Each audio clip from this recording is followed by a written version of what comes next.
교회는 성령 강림 주일을 지낸 다음 주일인 오늘 이 주일을 삼위일체 주일로 지키고 있습니다. 삼위일체라는 말은 성경에 없습니다. 신명기 6장 4절에 보면 이스라엘아 들으라 하고 말씀하시며 하나님 여호와는 오직 한 분이시다 하는 말씀을 선포한 내용을 우리가 기억합니다.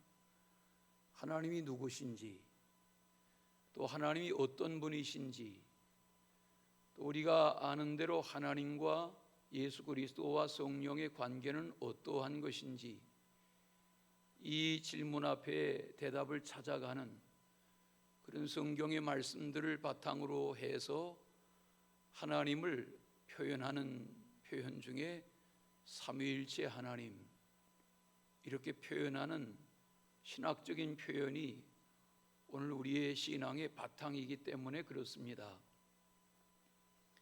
신약 성경에는 성부와 성자와 성령에 대하여 말씀하는 그 상황을 이해하게 하는 몇몇 말씀들을 대하게 됩니다. 그러므로 너희는 가서 모든 족속으로 제자를 삼아 아버지와 아들과 성령의 이름으로 세례를 주고 내가 너에게 분부한 모든 것을 가르쳐 지키게 하라 하는 그 말씀 가운데 예수님이 친히 아버지와 아들인 나와 성령의 이름으로 세례하라 이렇게 분부하신 말씀을 기억합니다.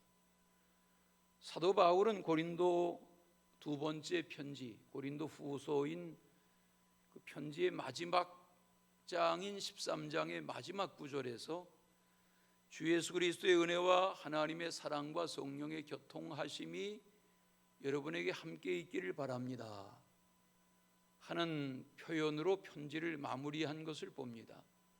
거기 성부 하나님, 성자 예수 그리스도, 그리고 성령 이렇게 언급하는 것은 우리가 하나님 이렇게 표현하고 또 예수 그리스도 이렇게 표현하지만 하나님과 예수님과 성령님은 세 위이시며 하나이시다. 제가 늘 이런 설명할 때마다 인용하고는 하는데 우리나라의 어느 신학자는 이 삼위일체를 세분스러운 한 분, 한분스러운 세 분, 이런 우리말로 재미있게 정의한 그런 표현을 대하게 됩니다. 마태복음 3장에 보면 예수님께서 고향을 떠나셔서 갈릴리의 요단강에 가셔서 세례 요한을 만나지요. 세례 요한에게 세례 받기를 청하시죠. 그 세례란 요단 강물에 몸을 담그는 침례지요. 그때 세례 요한이 당황스러워하고 거부하죠. 그때 예수님이 말씀하시기를 내가 나에게 세례하지 아니하면 너와 나에게 상관이 없다. 세례 요한이 나서서 예수 그리스도에게 하나님의 아들에게 세례를 하죠.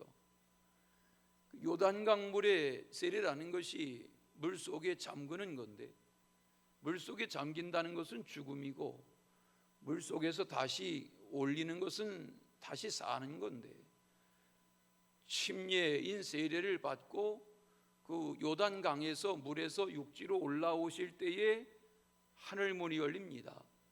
하늘에서 비둘기와 같은 성령이 임합니다.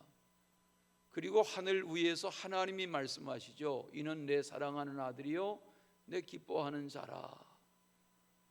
우린 그 장면에 보면 예수님은 이 땅의 요단강가에 계시고 하나님 아버지는 하늘 위에서 그 상황을 내려다보고 말씀하시고 하늘문을 활짝 여신 하나님이 비둘기와 같은 성령을 아들 예수님에게 충만하게 내려보내시고 하는 삼위일체의 그림 같은 장면을 대하게 되죠.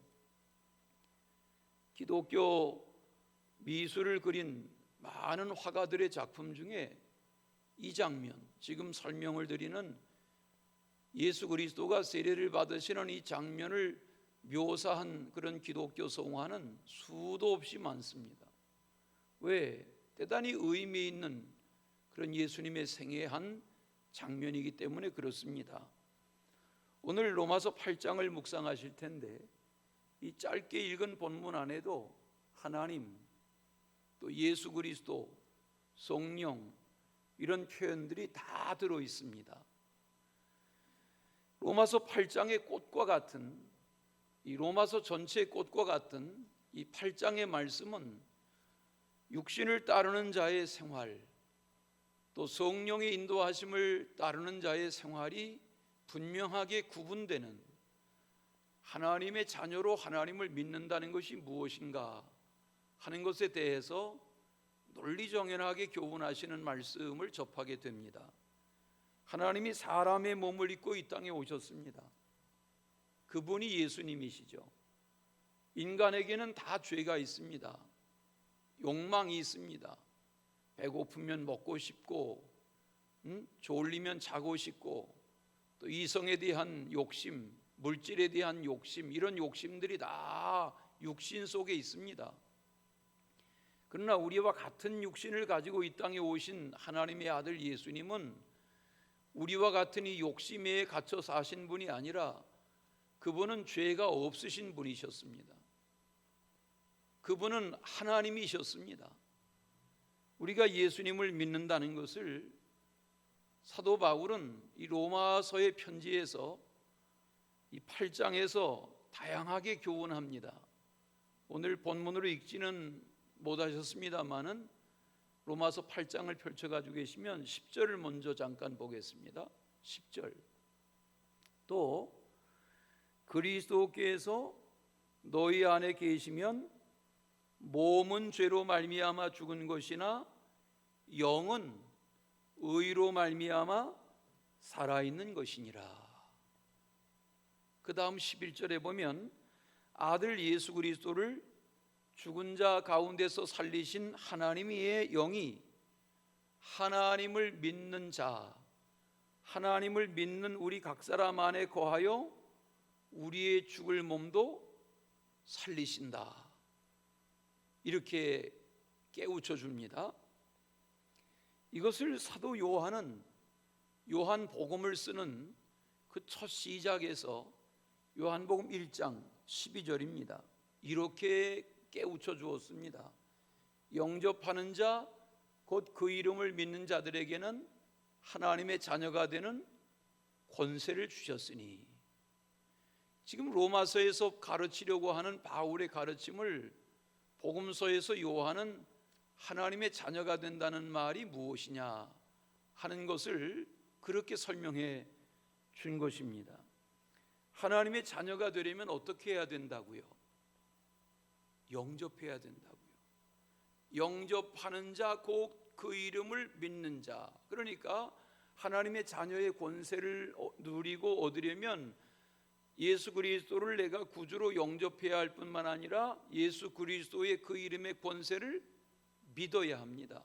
영접하는 고백의 행위, 또 그 이름을 믿는 신앙의 고백, 이 두 가지를 통해서 우리는 하나님의 자녀가 되는 권세를 받게 되는 겁니다. 사도행전 4장에 보면 베드로와 요한이 성령 받은 후에 늘 기도하러 성전에 드나들고 40년 못 걷던 거린을 걷게 하는 기적을 행하고 이 일로 인해서 붙잡히고 옥에 갇히고 다음날 대제사장이었던 예수님을 십자가 처형으로 몰았던 대제사장 가야바와 안나스, 알렉산더, 요한 대제사장 문중이 다 모인 거기에서 베드로와 요한을 종교 재판합니다. 예수 전하지 마, 예수의 이름 말하지도 마, 예수가 부활했다고 소문내지 마, 이렇게 다구치고 위협하고 협박합니다. 그때 베드로가 한 말이 무엇입니까? 천하인간 중에 구원 얻을 만한 다른 이름을 주신 바가 없다. 이것이 사실이고 이것이 진리고 이것이 하나님의 뜻이고 이것이 하나님이 하신 일이라면 어떻게 우리가 안전할 수 있느냐, 이렇게 또박또박 베드로가 대답합니다. 그때 위협하고 더 이상 어찌할 수 없으니까 하지 말라면 하지 마, 이렇게 위협하고 내어주었다. 이게 사도행전 4장의 장면이죠. 그래요. 우리가 부르는 찬송가 중에 252장 찬송에 보면 나의 죄를 씻기는 이라는 제목의 찬송입니다. 거기 보면 이런 지금 우리가 논리적인 말씀들을 몇 주째 대하는데 우리가 신앙생활 한다는 것이 뭔가 하는 것을 찬양의 가사로 이렇게 고백합니다. 나의 죄를 씻기는, 나의 죄를 정케 하는, 나에게 평안과 소망을 주시는, 나에게 영원한 찬미의 이유이신 그분 예수 그리스도의 이름, 그분의 피밖에는 없다. 이런 신앙의 고백 속에 불려지는 가사의 찬양이 그 찬양입니다. 맞아요. 우리는 다른 것으로 구원을 받을 수 없습니다. 다른 것으로 죄사함을 받을 수 없습니다. 바울이 오늘 로마서에서 말하는 내용이 그것입니다. 12절부터 본문으로 읽으셨는데 12절을 잠깐 보십시오. 하나님을 믿는 성도라면 12절 하나님을 믿는 성도라면 예수를 그리스도로 예수의 십자가의 죽으심과 구원의 은총과 주 안에서의 영생을 믿는 성도라면 또 성령의 인도하심을 믿는 성도라면 어떻게 살아야 하는가? 12절에 육신에게 져서 육신대로 살 것이 아니니라. 육신대로 살면 안 된단 말입니다. 13절 너희가 육신의 요구를 따라서 살면 어떻게 된다? 여러분 성경대로 13절 너희가 육신의 요구를 따라서 살면 반드시 어떻게 된다? 죽는단 말이에요. 우리 어렸을 적 시골에 농약 마시고 죽는 사람들이 있었습니다. 생을 비관해서. 여러분 농약이 극약입니다. 농약 한 병을 물에다 타서 뿌리면 수천 평의 살충제입니다. 그게. 근데 그걸 한 병을 벌컥벌컥 마신다? 당연히 죽죠. 기도하고 마시면 안 죽을까요? 당연히 죽죠. 우리가 잘 들으셔야 합니다. 지금 3주째 성령에 관한 말씀을 하고 또 오늘 또 유사한 말씀을 묵상하는데 우리의 신앙생활, 교회 생활이 뭡니까? 우리가 왜 예배 생활합니까? 파김치가 되도록 고단하게 사시고 왜 주일날 아침에 서둘러 일어나서 예배당에 오는 이유가 뭡니까? 왜 우리가 예배 생활하는 겁니까? 고단하지만 왜 말씀을 이렇게 경청하는 시간을 할애해야 하는 겁니까? 너희가 육신의 요구를 따라서 살면 반드시 죽는다. 또 그러므로 영으로서 몸의 행실을 죽여야 산다. 몸의 행실과 몸의 소욕을 지난주에 갈라디아서 말씀이 그거죠. 몸의 소욕을 육체의 소욕을 죽여야 영으로 사는 거다. 14절 그러면 어떻게 살아가야 한단 말인가? 14절 무릇 하나님의 영으로 인도함을 받는 사람으로 살아야 된단 말이에요. 그래서 오늘 말씀의 제목을 하나님의 인도함을 받는 사람, 하나님의 인도를 받는 사람 그렇게 정한 것이고 사실은 이 성경 말씀 그대로 하나님의 영으로 인도함을 받는 사람 이렇게 다 정하는 것이 옳은데 그렇게 정하면 너무 제목이 길어요. 그래서 짧게 정한 것뿐이에요. 다 같이 하나님의 영으로 인도함을 받는 사람. 그럼 신앙생활이란 뭐냐? 믿음으로 산다는 게 뭐냐? 하나님의 자녀로 산다는 게 뭐냐? 오늘 바울이 깨달은 것은 하나님의 영으로 인도함을 받으며 사는 것이어야 된다 하는 겁니다. 바울은 바리새인이죠. 하나님 잘 믿던 사람이죠. 그러나 뭘 몰랐습니까? 하나님이 하신 일을 몰랐습니다. 하나님이 몸으로 이 땅에 오셔서 아들로 십자가의 죽임을 당하고 부활하고 승천하시기까지 그런 하나님이 하시는 엄청난 역사의 일들을 바울은 몰랐습니다. 모르기 때문에 믿지 않은 겁니다. 자, 그러면 하나님의 사람, 그리스도의 사람, 성령의 사람으로 산다는 말은 하나님의 영으로 인도하심을 받는다는 말인데, 하나님의 영으로 인도하심을 받는 사람의 특징이 뭐냐? 첫째는, 오늘 말씀의 첫째는 하나님의 자녀가 되는 겁니다. 우리 성경에 하나님의 아들 이렇게 표현했다고 우리 여성들은 섭섭해하지 마시고, 여기 아들이라는 말은 자녀를 대변하는 표현이 성경의 아들입니다. 하나님의 영으로 인도함을 받는 사람은 곧 하나님의 뭐라? 아들이다. 하나님의 아들, 딸이 된단 말입니다.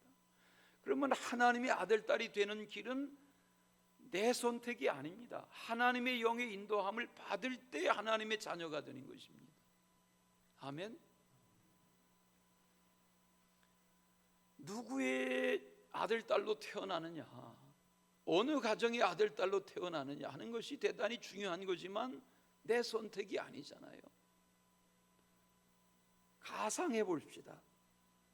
어젯밤에도 길거리에서 자는 노숙인들이 있습니다. 많습니다. 수년을 노숙하는 이들이 있습니다.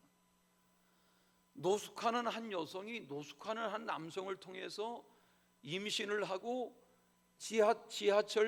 지하도 입구에 지하철 화장실에서 분만했다, 출산했다고 생각해 보십시오. 태어나 보니까 이 아기가 자기 엄마는 누굽니까? 집이 없이 길거리에서 사는 노숙인입니다. 그러면 자기 아버지는 또 누굽니까? 길거리에서 사는 노숙자입니다. 태어나 보니까 노숙자인 어머니가 노숙자인 아버지를 통해서 집 한 칸 방 한 칸 없는 길거리에서 지하철 화장실에서 자기를 낳아놓았습니다. 누구의 선택입니까? 자기 선택이 아닙니다. 어떤 경우는 태어나 보니까 아버지가 왕입니다. 왕자로 태어났습니다. 태어나 보니까 왕의 딸 공주로 태어났습니다. 누구의 선택입니까? 자기 선택이 아닙니다. 그런데 우리가 아는 하나님의 아들은 결혼을 준비하는 나사렛 마리아에게 잉태되어서 호적하러 가는 남편 될 요셉을 따라 남편의 선조들의 고향인 베들레헴 마을에 갔다가 거기서 출산합니다. 급하게 아기를 낳습니다. 몸을 풀 곳이 없으니까 짐승의 우리에 들어가서 아기를 출산해서 하나님의 아들을 말구유에 누였다고 그랬습니다. 강보에 싸서. 하나님의 아들이 왕궁에 태어나도 시원치 않을 하나님의 아들이 길거리에서 태어나듯 짐승의 우리에서 태어나서 짐승의 먹이를 담는 구유에 누이는 신세가 됐습니다. 그러나 그분은 누구입니까? 하나님의 아들입니다.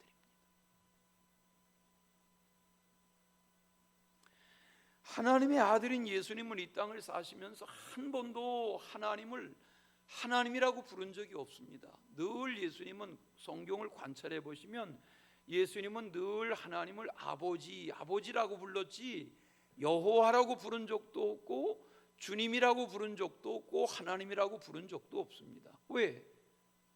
하나님은 예수님의 아버지시니까.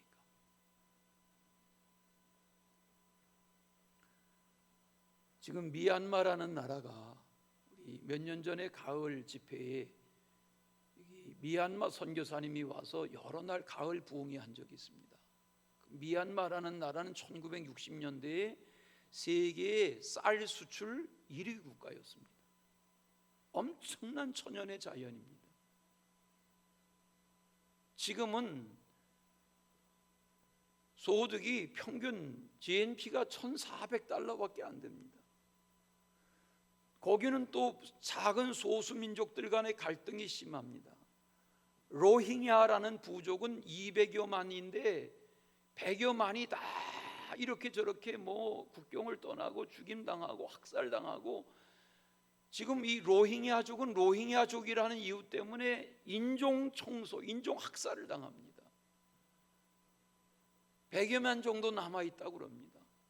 다 이웃 나라로 흩어지고 도망가고 숨고 숲속으로 들어가지만, 숲속으로 산속으로 들어가면 거기서 맹수에 물리고 독벌레에 물리고 독충에 물리고 살 수가 없습니다. 밀림 속 정글 속을 헤쳐서 다른 나라라도 가보지만 그 나라가 그들을 받아주질 않으니까 난민의 신분으로 자녀들을 낳아도 학교에 보낼 수가 없습니다. 왜? 신분이 없으니까. 그런 상태에서 유엔이 나서 가지고 저들의 신분을 마련해 주지만 그걸 어느 나라도 인정해 주질 않습니다.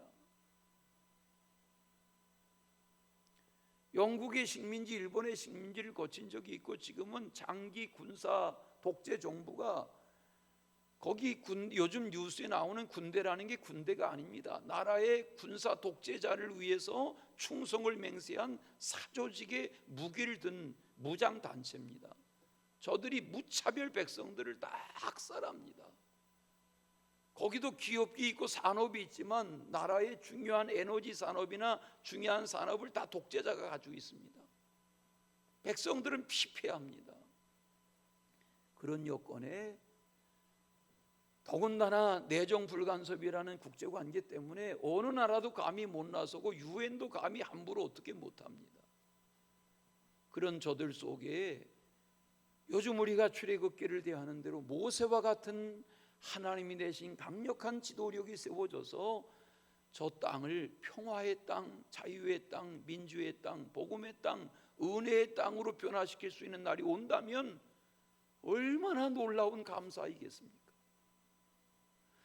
오늘 하나님의 아들에 대하여 묵상하시는 이것은 여러분 이렇게 주일이면 예배하는 신앙이 있으니까 나는 하나님의 아들이야, 맞죠? 자녀냐, 맞죠? 그러나 언제부터였습니까? 누구에 의해서입니까? 누구의 결정이며 누구의 도움이며 어떤 힘에 의해서 여러분이 하나님을 아버지라고 부르는 하나님의 자녀가 되었습니까? 이것은 많은 사람들이 육체의 요구를 따라 살고 우상을 숭배하는 이 세상에서 생각해보면 놀라운 하나님의 은혜입니다. 아멘. 하나님이 광야로 이스라엘 백성들을 출애굽하게 하신 목적은 나는 너희의 하나님이고 너희는 내 사랑하는 백성이라는 그 언약 관계를 깨닫게 하시려고 불러내신 겁니다. 이제 그 중에 하나가 제사해라 하는 것, 절기를 지키라 하는 것, 이런 모든 것들은 그 관계를 계속 확인하게 하는 과정이죠. 주일 예배라는 것이 그런 의미가 있는 거죠. 예수님이 이 땅에 오셔서 하나님을 아버지라고 부르셨습니다. 우리가 부르는 어쩌다 부르는 찬양 중에 아바 아버지, 그런 찬양 아시죠? 아바 아버지.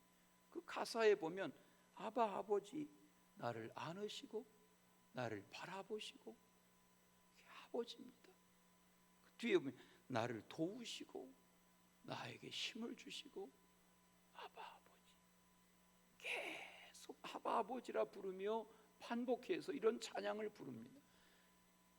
그냥 이 아빠 혹은 아버지라고 부르는 그 표현 자체가 뭐 친정 아버지든 시아버지든 내 아버지든 아버지에 대한 감정이 좋지 않아서 무책임한 아버지, 무관심한 아버지, 술포 마시고 폭언을 하고 폭력을 행사하고 그런 아버지에 대한 추억만 있는 누구라면 아빠라는 단어나 아버지라는 용어 자체도 듣기 싫겠죠. 그러나 하나님 아버지는 그런 아버지가 아니시잖아요. 내 마음을 고치시고 상처를 싸매시고 내 필요를 채우시고 나를 감싸시는 아버지, 그런 은혜가 있으시길 바랍니다. 사실인지 모르지만 오늘 초등학교에 시험 문제 중에 길거리에서 큰 소리로 떠들고 시끄럽게 소리를 지르고 술에 취해 가지고 이렇게 행동하는 것을 내자로 뭐라고 그러냐? 예? 그리고 끝에 내자 중에 끝에 자만 가 이렇게 써놓고 선생님이 앞에 세 자를 채워라. 예? 뭐 이 정도면 여러분 다 아시잖아요. 뭐다. 그런데 한 학생이 뭐라고 답했냐면 아빠인가?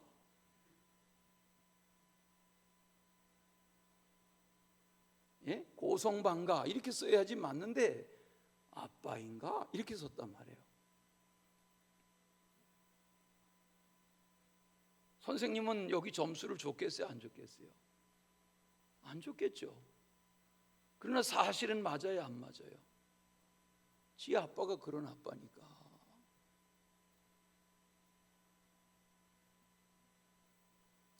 우리가 믿는 하나님, 우리가 아버지라고 부르는 하나님, 우리가 섬기고 경배하고 찬양하는 하나님은 그런 아빠가 아니에요. 나의 아버지세요. 그 아버지를 내가 아버지로 깨닫고 나면, 영접하고 나면 놀라운 은혜, 신비한 은혜가 있는 겁니다. 두 번째, 양자. 15절에 보시겠어요? 성경 15절에 보시면 종의 영, 양자의 영, 이렇게 두 가지로 표현했어요. 하나님의 자녀인 우리는 더 이상 육신의 요구에 붙잡혀서 육신의 일을 하며 사는 자들이 아니에요. 오늘 말씀대로 로마서의 8장을 대하시는데 5절을 잠깐 보시면 5절, 육신을 따르는 자는 육신의 일을, 영을 따르는 자는 영의 일을 생각한다 그랬어요. 여기 일이라는 게 뭐예요? 일. 여러분 이렇게 예배를 드리죠. 이제 한 30분 내로 예배가 끝나죠. 그러면 주일 오후 시간부터 일주일을 사는 동안에 일, 어느 시간에 어디에서 누구와 무슨 일을 하든 그 일이라는 게 일이에요. 큰 일이든 작은 일이든, 뭐 나라의 통치자가 하는 그런 거국적인 일만 일이 아닌 거예요. 내가 평범하게 살아가며 행하는 머릿속의 생각, 판단, 입의 말, 뭐 손으로 발로 오고 가고 하는 모든 게 일인 거예요. 그 일 속에 육신의 생각을 하는 사람들은 육신의 일을 한다니까요. 그러나 영의 일을 생각하는 사람들은 지내며 보면 하루 일이 영의 일을 하는 거예요. 여러분 어떻습니까? 직장 생활에서 주어진 일을 하죠. 그게 뭐 육체 노동이든 컴퓨터로 작업을 하든 뭐를 하든 그게 일이지만 그거는 내 소득을 위해서 주어지는 일이고, 그 바탕에는 나는 이런 말씀을 묵상한 나는 하나님의 자녀로 하나님의 일을 해야 되는 거예요. 그 속에서.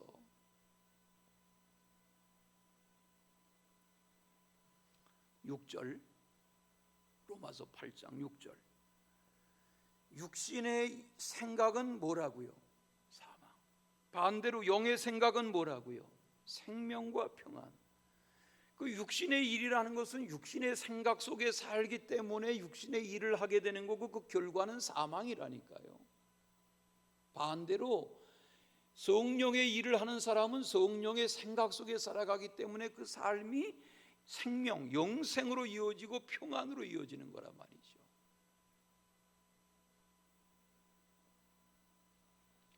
우리 각 사람이 하나님을 믿는 것, 그리스도를 믿는 것, 성령을 믿는다고 하는 것은 에베소서 2장 3절의 말씀처럼 본질상 진노의 자녀였던 상태에서 하나님의 자녀가 되는 것입니다. 이게 하나님의 자녀가 되는 양자의 영을 받는 놀라운 권세입니다. 사회적인 신분이 문제가 아닙니다. 마태복음에 보면 3장 7절에 거기 세례 요한이 자기에게 많은 사람들이 광야의 소문을 듣고 바리새인들과 서기관이 사두개인들이 광야의 세례 요한을 만나러 나와요. 왜? 그 당시에 세례 요한의 인기는 예수님보다 더했어요. 예수님이 유명해지기 전에, 알려지기 전에 세례 요한의 인기는 베드로, 야고보, 요한을 비롯한 제자들이 다 세례 요한에게 세례받았어요. 아시죠? 예수님의 12제자가 예수님이 세례한 제자가 하나도 없어요. 다 세례 요한에게 세례받았어요. 예수님조차도 세례 요한에게 세례받았으니까. 그때 그 수많은 바리새인들과 사두개인들이 광야에 세례 요한에게 나오는데 저들을 보고 뭐라고 말하냐면 야, 이 독사의 자식들아, 이렇게 말했어요. 마태복음 3장 7절에 독사의 자식들이라는 거예요. 아니, 바리새인이면 사두개인이면 성경에 능통한 율법 학자들인데 예수님이 일갈하셨어요. 지금으로 말하면 신학교 교수예요. 야, 이 독사의 자식들아, 이렇게 일갈하셨어요. 왜 그러셨을까요? 너희가 임박한 진노를 피하려 하느냐? 회개에 합당한 열매를 맺어라. 도끼가 나무 뿌리에 놓였다. 이 말씀을 세례 요한이 한 거죠. 그 말씀을 쭉 읽다 보면 11절에 이렇게 말씀하셨어요. 나는 너희로 회개케 하기 위하여 물로 세례를 주거니와 내 뒤에 오시는 이는 성령으로 세례하고 불로 세례하는 분이시다. 그러면 양자의 영을 입는다고 하는 것은 성령 세례를 받아야 양자가 되는 거예요. 불 세례를 받아야 양자가 되는 거예요. 누가복음 15장에 보면 집 나갔던 아들이 돌아오는 비유를 아시죠? 둘째 아들의 비유. 큰 아들은 동생이 돌아온 것을 못마땅히 하게 여기죠. 그때 아버지가 하는 말이 뭐예요? 거기 24절에 이렇게 말해요. 아버지가 큰 아들을 설득하는 둘째 아들에 대한 아버지 입장을 선언해요. 그 말이 내 아들은 둘째 내 아들은 죽었다가 산 아들 잃었다가 얻은 아들이 아니냐. 이게 양자됨이라는 거예요. 사실은 그 자식인 거예요. 아버지의 자식. 그런데 아버지 유산 가지고 다 남의 나라에 가서 호랑방탕하고 주색잡기 즐기고 거지가 되어서 남의 나라에 돼지 우리에 누워있다가 돌아온 아들인데 아버지가 뭐라고 반겨요? 죽었다가 산 아들 잃었다가 얻은 아들. 잔치하자, 송아지 잡자, 물을 끓여라, 목욕을 시켜라, 새 옷 입혀라, 새신 신겨라, 가락지를 끼워라. 이게 아들됨이라는 거예요. 양자가 아들됨이라는 거예요.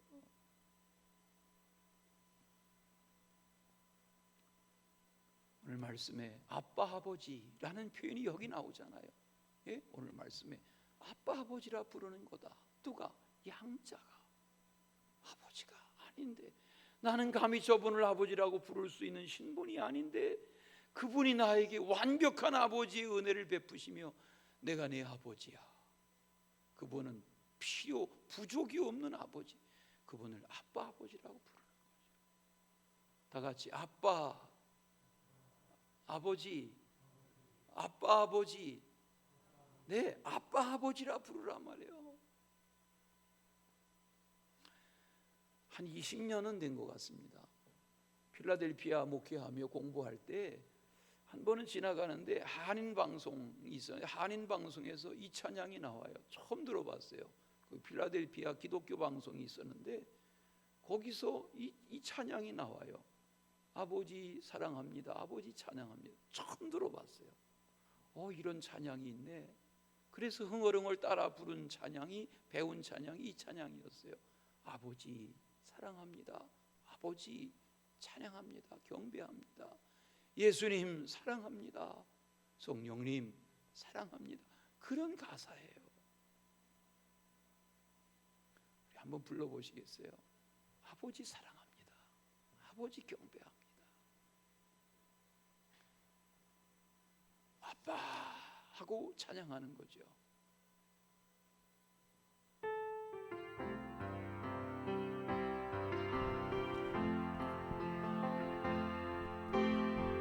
아버지 사랑합니다. 아버지 경배합니다. 아버지 채워주소서.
아버지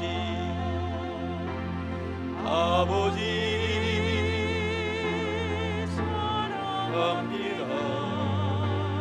아버지 경배합니다. 아버지 채워주소서 주님의 사랑으로.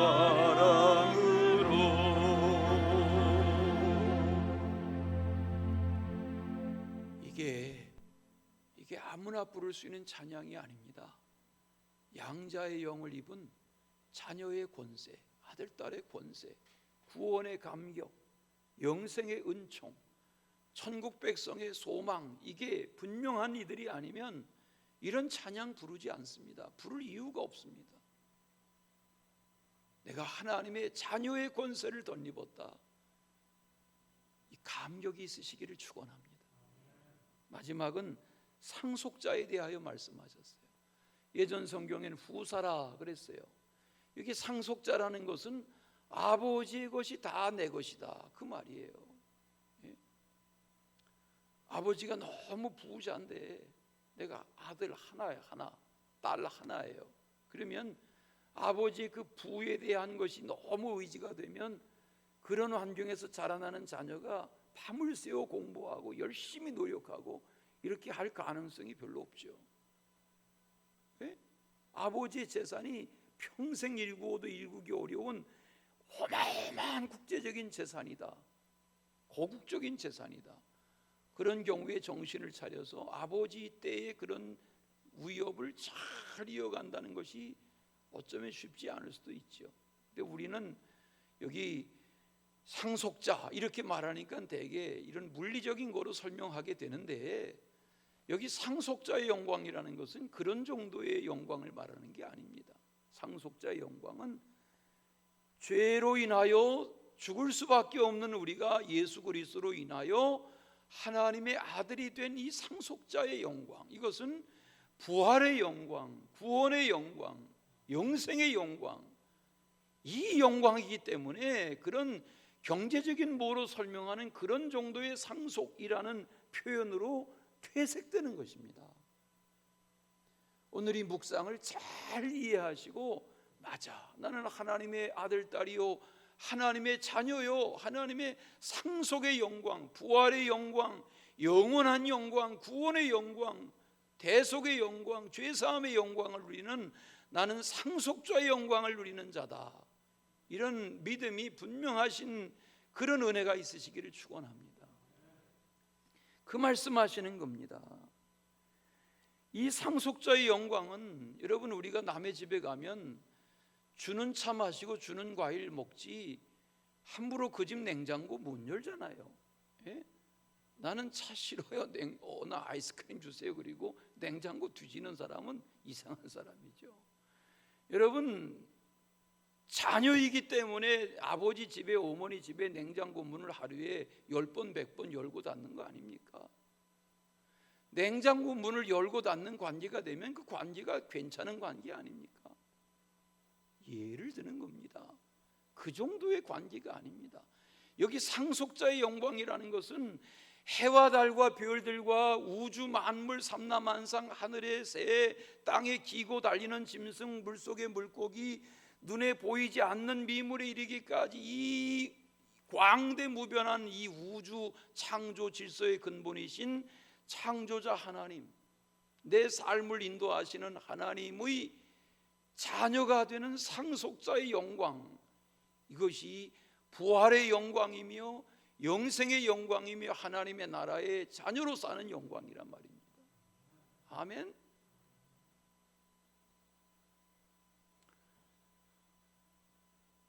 올 2021년 초에 이제 벌써 6월이 다 돼가지만 전반기에 큰 경제적인 화두는 세상을 떠난 삼성의 고 이건희 전 회장의 유산 상속에 대한, 상속세에 대한 뉴스였습니다.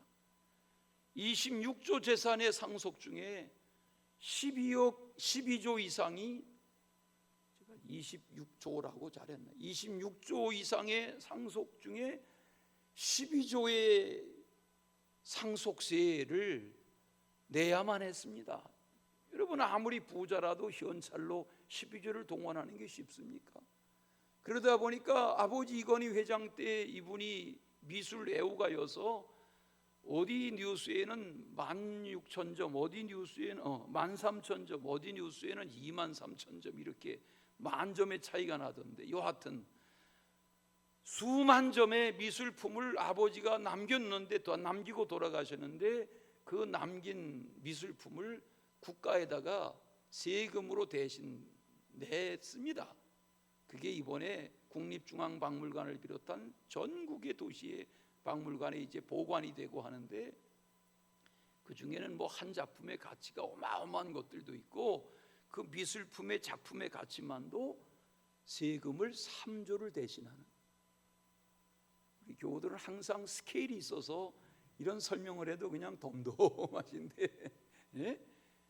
자, 우린 이런 설명 드리면 그냥 평범하던 어느 한 가정의 기업이 3대 기업으로 커서 저런 거국적이고 세계적인 경쟁력을 가진 기업으로 발전하고 그 유산 상속이 이런 어마어마한 이런 거 설명을 나눌 수 있어요.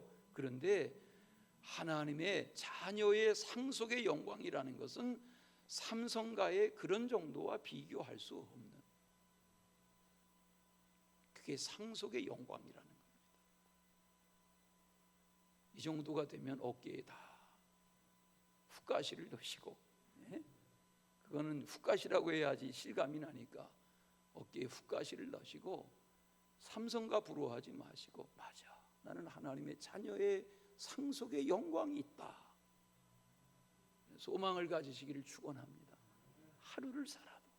왜? 우리는 영원한 영생하는 하나님의 자녀의 상속의 영광을 누리며 이 세상에 솔로몬의 영광이라는 게 꽃 한 송이 영광만도 못하다고 말씀하신 그리스도가 하나님의 아들로 그 보혈의 피를 흘려주셔서 구원하신 상속의 영광, 자녀의 영광, 양자의 영광이기 때문에 이 영광스러움이라고 하는 것은 놀라운 것입니다.